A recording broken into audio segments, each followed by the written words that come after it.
Il y a à peu près 4 ou 5 ans, au moment où j'étais directrice des communications à la EFO, j'ai reçu un courriel d'un membre qui me demandait de transmettre ses remerciements à qui de droit. Et il m'expliquait qu'au cours de l'année précédente, son enfant était tombé très gravement malade, avait eu besoin de soins spécialisés à Toronto,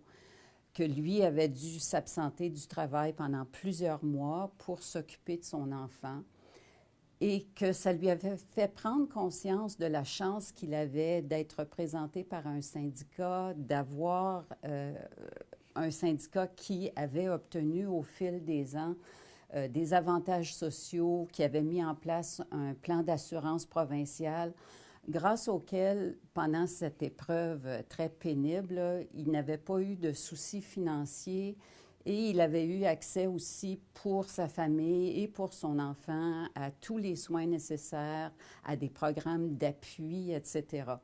Alors, il voulait juste témoigner du fait qu'il se considérait très chanceux parce qu'il savait que ce n'était pas la réalité pour un grand nombre de travailleuses et de travailleurs au Canada. Et il voulait dire merci.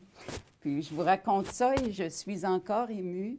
parce que ce courriel-là a fait en sorte que,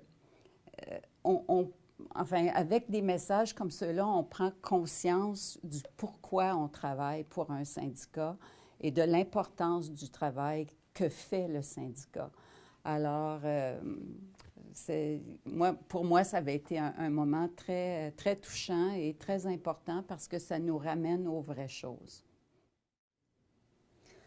L'AEFO, c'est une grande institution franco-ontarienne, mais ce sont aussi des milliers de femmes et d'hommes qui, au fil des ans, ont cru à la valeur de travailler ensemble et ont investi très souvent bénévolement leur temps et leur énergie pour le bien-être collectif de leurs collègues, mais aussi pour le bien-être de l'ensemble de la communauté franco-ontarienne.